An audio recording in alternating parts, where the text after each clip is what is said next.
Do you know the 4 biblical commands of family relationships that kind of revolutionized the family life during the early church period? In fact, they still do. Here are the 4. Husbands, love your wives. Wives, submit to your husbands. Children, obey your parents. Fathers, don't provoke your children. After the resurrection of Jesus from the dead and his ascension into the heavens, his disciples started to document the life and teachings of Jesus. And some of them applied his teachings and principles to family life. For example, the ones that we just mentioned here, the 4 biblical commands of family relationships. This was revolutionary, not just because it was unique during the time when these commands were first taught and applied, which of course it was. I mean, if you knew the culture at that time, the family dynamics at that time, these commands were so out of this world. It was a mind-boggling thing. But no, it was revolutionary primarily because it improved the relationships among the family members in a significant way, that it brought about a total transformation in the family life. Not just the whole family dynamic changed, but individual lives in the family changed drastically. It just brought about a whole transformation in the lives of the people in the family. But here is the interesting truth about all these commands of family relationships, and that is this. These are basically just specific applications of a greater principle that the Apostle Paul was teaching the early church at Ephesus, which I believe he is teaching us today as well. So do you know the greater principle behind what Paul was teaching with regards to family relationships? We find that a few verses before all these specific commands come about. We find that in verse 21 of chapter 5 of Paul's letter to the Ephesians. And this is what it says. Submit to one another. Submit to one another. Submit, what does it mean? Well, the word submit can simply mean to put under. And so to submit to one another means you put yourself under one another.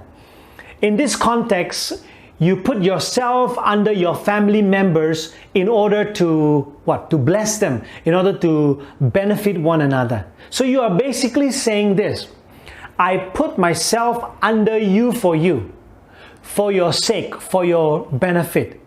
You put yourself under me, for my benefit, or for my sake.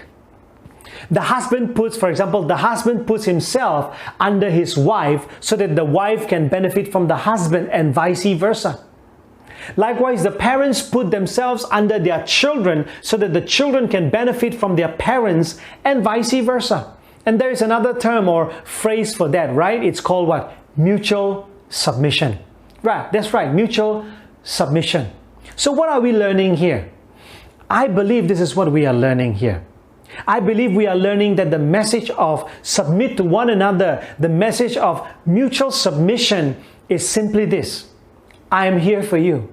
Yeah, that's right. I'm here for you. In what sense? I am here for you. I'm here to leverage who I am. I'm here to leverage who I am and what I have for your benefit. Why? Because it doesn't matter who is who in the family. Nobody is more important than anyone else. That, my friends, that is a relationship based on mutual submission, which is so unlike a relationship that is based on a hierarchical position, right? Hierarchical position is where you say, I am the father, I am the husband, so you respect that and you just listen to me.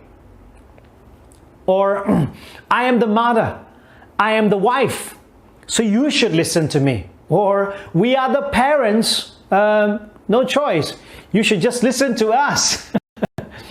And if you don't like it, then learn to live with it, period. Full stop. No argument, no questions. Now, I'm not saying that there is no place for hierarchical position in the family. I believe there is. I believe there is a place for that. But the point is this: the focus of hierarchical position in the family is respect, whereas the focus of mutual submission is relationship. Yeah, that's right. It's relationship, not respect. I believe you will agree with me that the respect earned through a loving relationship is far greater than the respect earned by position, right? So let me ask you, how are you functioning in your family? What characterizes your relationship with your family members? Is your relationship characterized by the hierarchical position? And that could mean, is your relationship characterized by your power, by your strong personality, by your ability to win any argument so that every time you can get what you want from your family members? Does that characterize your relationship with your loved ones? But what if? Think with me. Think with me. What if? What if we could lean more towards mutual submission? What if all of you who are listening today, you decide beginning from today, you decide to function, you decide to relate with your loved ones based on mutual submission and not hierarchical position. Imagine what that could do for you and for your family. Imagine how your mutual submission, imagine how your putting under yourself them, how your mutual submission can bless and can benefit your loved ones in ways unimaginable. But some of you may think like this: oh, I don't need to put myself under, I don't need to submit myself under my family, to my family members to be a blessing to them. For example, you can say, oh, I can just earn a lot of money and give them a comfortable life. And that's being a blessing to my family members without having myself to submit to them, right? Well, of course, yes. That's being a blessing to them as well. But let's be honest here. There are many things in life that we consider to be greater blessings than what money can give, what money can provide. You agree with me? For example, things like the way you treat your family members. How are you treating them? Or the way you communicate with them, the way you show respect, the way you honor, the way you respect them, the way you value each member in the family, and so on. You see, to many of us, these are more valuable blessings than being blessed with wealth and comfort of life from our family members, aren't they? I bet they are. So perhaps for some of us, for some of you, you need to rethink of how you think you are being a blessing to your loved ones. Because sometimes what you do for them could be more of a burden than a blessing. Is that possible? I think so. And that is why submit yourself to one another. Learn to put yourself under one another. Learn to lean more towards mutual submission and not hierarchical position in your relationships with your loved ones. The more power you have, the more influence you have, the more ability you have, use them, leverage them to bless one another. So now with that, let me give you the application question. You know, the question that when you ask and apply in your family relationships, it can change everything about your family members. I'm telling you, this question is so powerful and so practical that even if you're not a Jesus follower, even if you're not a Christian, you can still apply in your family relationships. And you see how it changes and makes your family to be a better and a healthier one. It will surely not be an overnight transformation, surely not. But you will see transformation progressively. So, are you ready for the question? Here is the application question. What can I do to serve Him better? What can I do to love better? What can I do to understand? What can I do to respect? What can I do to treat her better? For example, husbands, fathers, what can you do to love and treat your wives better? What can you do to communicate better with your children? Or wives and mothers, what can you do to love?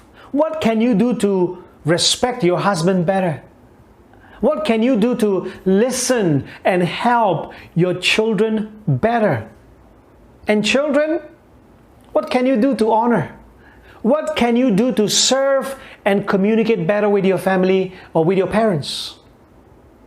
What can you do? What can I do to, well, you fill in the blanks for yourself according to what you can do better in your relationships with your loved ones. This question can be a game changer in your family relationships because you are simply asking, how can you leverage who you are and what you have for their benefits? And that has the potential to change your whole family dynamics. And it begins with you. It begins with me. It doesn't matter who you are in the family. I mean, you may be the father, you may be the husband, the mother, the wife, you may be the children, you may be the sibling, you may be the older brother or the younger brother, sister, and so on. It doesn't matter. The point is this, don't wait for anyone else in the family to be the first one. Be the first one to ask and apply this question so that you can begin to see the transformation in your family. But of course, here comes the resistance. Here comes the objection. You know why? Because we all fear, right? We fear. We don't want something. We fear of being taken advantage of. We don't want our family members to take us for granted. It's like, wow, if I ask and apply this question, I may end up doing everything and anything at home because there is no guarantee that our loved ones will respond and reciprocate to mutual submission towards us, right? And we don't want that to happen. Or think about the possible implications, right? To give of yourselves for their benefit, you may have to give away your what? Your time, your energy, your resources. And as a result of that, you may not be the best of you anymore because you may have nothing left for you and yourself. And actually, that may be true. That may be the scenario. That may be the case. Really. And that is why we need to hear what the Apostle Paul says about the basis of submitting to one another, about the basis of mutual submission. And this is what I believe should motivate you and motivate me. Here's what the Apostle Paul says. Submit to one another, the basis is out of your reverence for Christ. Out of your reverence for Christ. So this is what he's saying. You leverage who you are and what you have for the benefit of your loved ones because of your reverence, because of your respect and your regard for Christ and for what He did for you and for me. And do you know what He did? Do you know what Christ did for you and for me? Apostle Paul tells us in his letter to the Philippians. This is what Christ did. Christ Himself was God in everything. But He did not think that being equal with God was something to be used, for His own benefit. You see that phrase? Christ was God, but He did not think that being equal with God, that being God was not something that He thought of using it for His own benefit. Even though Jesus became human, you must understand, His very nature and essence was God. He was God. And listen, he leveraged who he was and what he had in his power and in his possession, not for his own benefit, but for your benefit, for my benefit. And how do we know that? Paul continues to tell us. He gave up his place with God and made himself nothing. And born as a man, he became what? A servant. He became a servant. Now the Lord of Lords and King of Kings became a servant. Now think about that, right? Think about that. And that is why one of the names that we attribute to our God is this, Servant King. We sing of that. Our God is the Servant King. The King who puts himself under you, under me, the sinners. So that what? So that he can serve us and benefit us beyond our wildest imagination. And do you know? Do you know what cost Jesus for doing that? Listen to what Paul tells us. When he was living as a man, he humbled himself and was fully obedient to God. Even when that cost his death on the cross. An innocent man dies a criminal death for offenders who deserved the criminal death. Who would do such a thing? Who does that? But my friends, that's exactly what Jesus did for you and for me. And so when Paul says, submit to one another out of your reverence for Christ, it is like as if Paul was saying to us, think about the incredible, the indescribable thing that Jesus did for you. Think about how Jesus leveraged who he was and what he has in his power and in his possession for your benefit. Think about that and do that for one another. Do that for one another, just as Jesus did for you. Apply that principle in your relationships with your loved ones in the family, just as Jesus did that in his relationship with you. But some of you may say, oh, you see, you don't understand my situation. You don't know my husband. If you know my father, if you know my brother, you will know that he doesn't deserve my mutual submission. Really, if you really know them, they don't deserve. You would find out, you would know that they don't deserve my mutual submission. Well, I don't doubt that. That may be true. That may be true. But hey, listen, you didn't deserve either for what Jesus did for you, did you? No, you didn't. I didn't. Or others of you may say, it sounds good, but you don't know her. She will take advantage of me. She will take me for granted. And again, I wouldn't be surprised if she does that. But again, hey, haven't you taken Jesus and his sacrifice for granted as well? And we still do, even today, don't we? In different ways, we do that, even today. You may say, all right, I agree. But then again, what if? Wait, what if this doesn't change anything about him or about her? What if my mutual submission doesn't change anything about my family situation, about my family relationships? Then how? What's the point of submitting in the first place then? Yes, I think that's a good question. And I believe that can happen as well. But listen, if you are submitting yourself, if you are putting yourself under, if you are leveraging yourself for their benefits with a sincere heart out of your reverence for what Christ did for you, then it will surely change one person at least. And you know what? Who that is? You are right. That's you. That's me. And by the way, Christ died for everyone, right? And I believe that he knew that not everyone will respond and be receptive to what he did on the cross, right? So the question is this: did that stop him from dying on behalf of humanity? Answer: no, he didn't. Nothing. That didn't stop Jesus from dying on the cross for all human beings anyway. So likewise, you don't have to stop leveraging who you are and what you've got for the benefit of your loved ones, even when they don't respond to you as you wish them to. And if you do that, I believe it is going to be hard. It is going to be tough for you.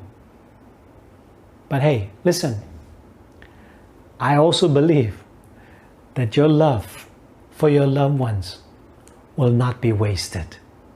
Your love for them will never ever go in vain. So, why not? Why not? Just move on and just keep on submitting to one another out of our reverence for Christ.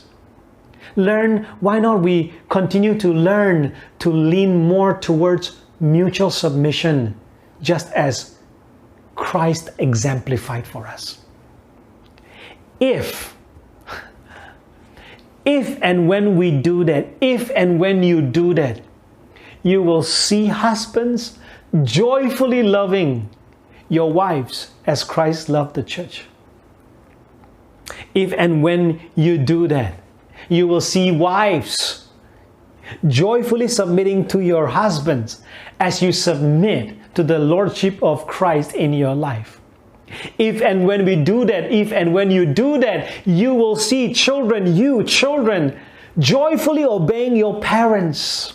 If and when you do that, you will see you parents, you fathers, joyfully treating and parenting your children with love, with patience, with kindness, and with gentleness. But for that to happen, my friends, for that to happen, you need to ask.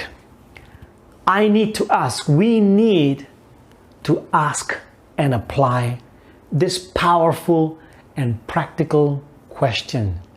What can I do to love better? What can I do with who I am and what I have to help him better? What can I do to, well, you go ahead and fill in the blanks and you do it to benefit. You go do it. Whatever you fill in the blank here, you do it to bless your loved ones. And I know, because I understand that for some of us, this question may threaten us. For some of us, this question may inconvenience us. It may cause inconvenience. It may cause some kind of sacrifices from us. But here's the good news. Here's the good news. Because at the same time, even though this question can threaten us, this question is also key to having a great family. May that encourage you. Because a great family is where every family member says, I am willing to leverage all of me. Listen carefully. A great family is where every single member in the family says, I am willing to leverage all of me for the sake of us. I am willing to leverage all of me for the sake of all of us. And that makes a great family. And that can also make your family and my family a great family, a better one, a healthier family. Wouldn't it be nice? Wouldn't it be nice to see our families grow in that way? Now, it would be difficult, but not impossible, because our God is the servant king, the king who leveraged all of him for the sake of all of us. And so, if you truly desire, it doesn't matter who you are, whether you are a Christian or not, whether you are a Jesus follower or not, it doesn't matter. It doesn't matter here, because this thing is so practical. But of course, if you are a Jesus follower, it matters a lot, because we have to follow his example. We are called to follow his example. But even if you're not his followers, this is going to change your life. This is going to change your family relationships. So if you truly desire to follow his example in your family relationships, then he can help you.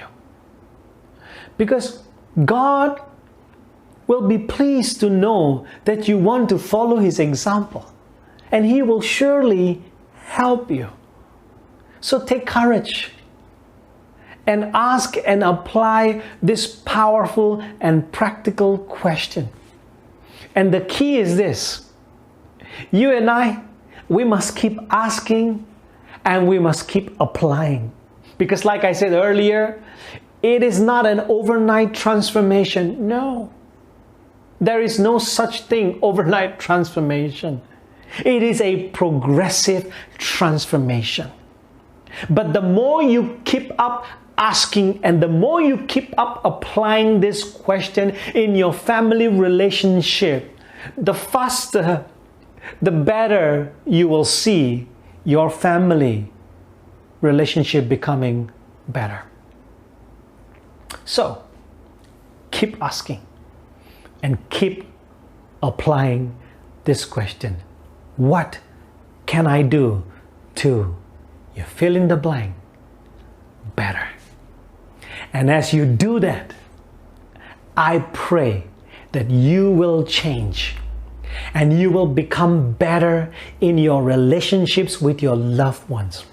And as a result of that, you will see your family becoming better and healthier. God bless you, and God bless your family. Amen.